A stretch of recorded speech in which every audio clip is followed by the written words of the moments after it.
Hello student, मैं कुमार गौरव आज आप लोग के सामने केमिस्ट्री का second chapter acid base and salt के बारे में बताने जा रहा हूँ।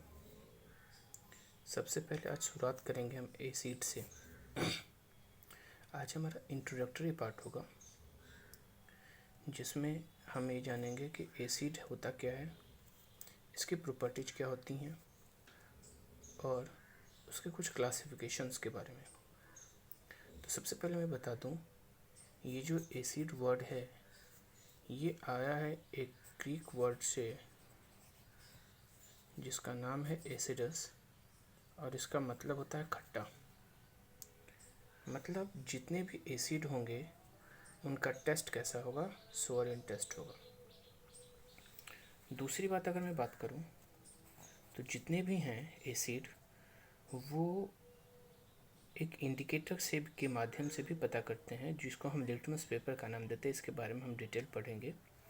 तो ये जो होता है ये ब्लू लिटमस को किस में चेंज करेगा सर, रेड में।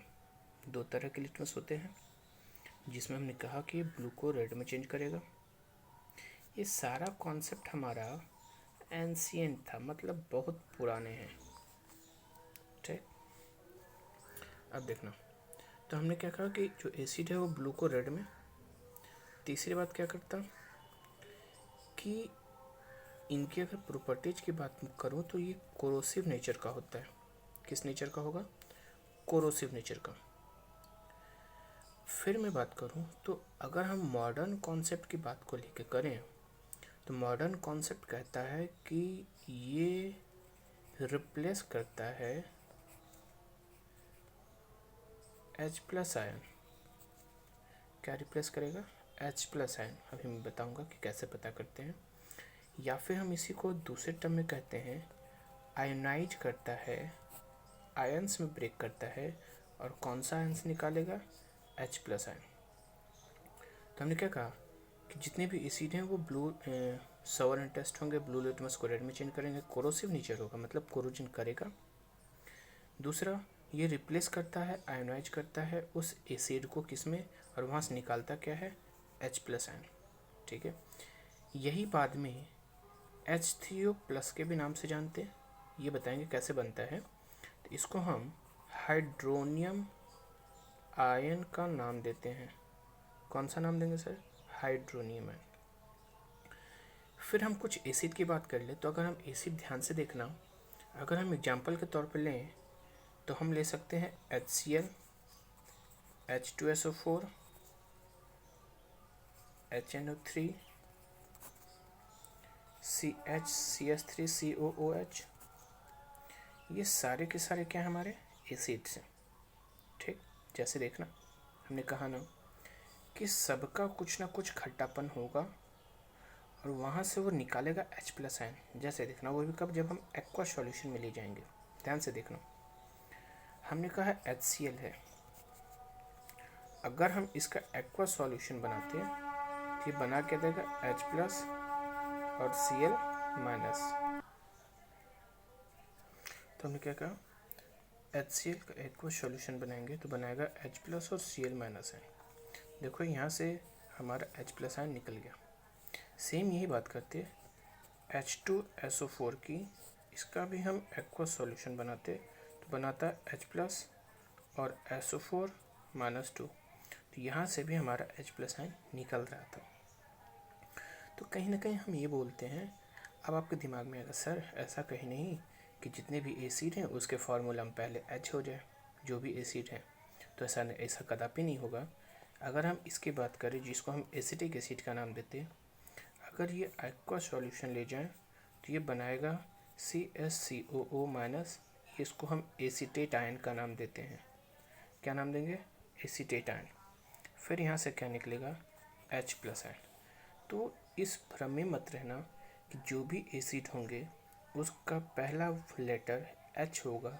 अगर ऐसे भ्रम में है वो आपके लिए खतरनाक है।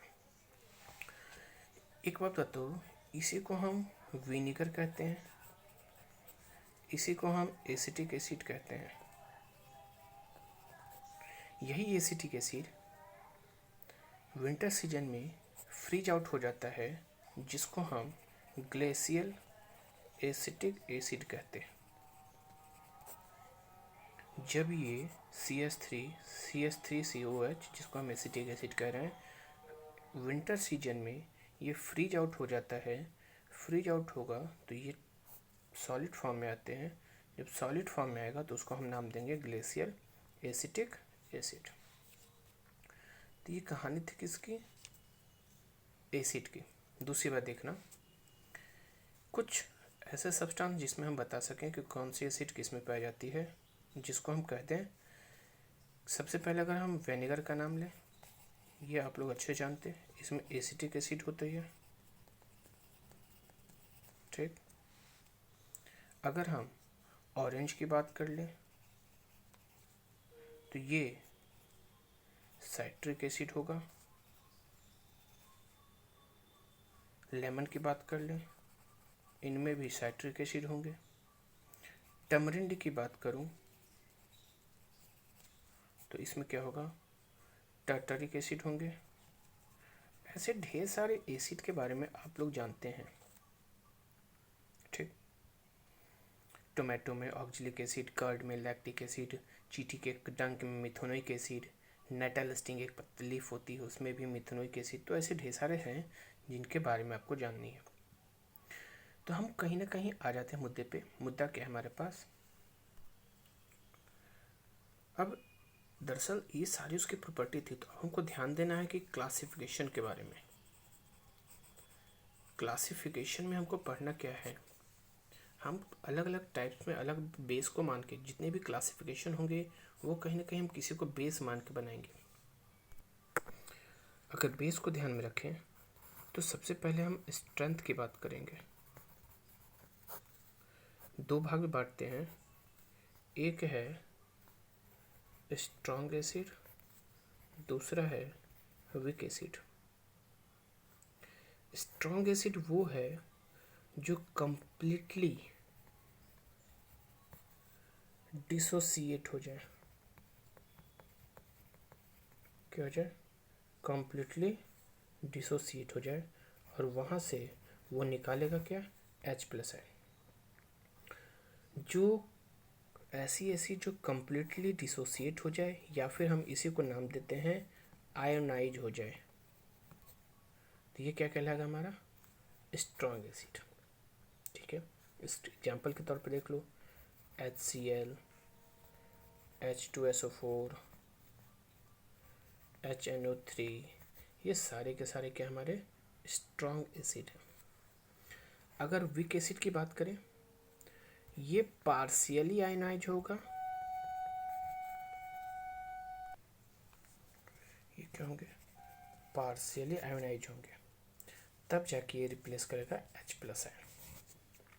तो हमने कहा कि वीक एसिड वो है जो एसिड पार्शियली आयनाइज हो जाए तब जाके H+ आयन निकाले, वो कहलाएगा हमारा क्या? Weak acid. जैसे देखो फॉर्मूला याद रखना, H2CO3 इसको हम कार्बोनिक एसिड कहते हैं, HCOOH इसको हम मिथेनोइक एसिड कहते हैं, CH3COOH इसको हम एसिटिक एसिड कहते हैं, C6H5COOH ये हमारा बेंजोइक एसिड होता है।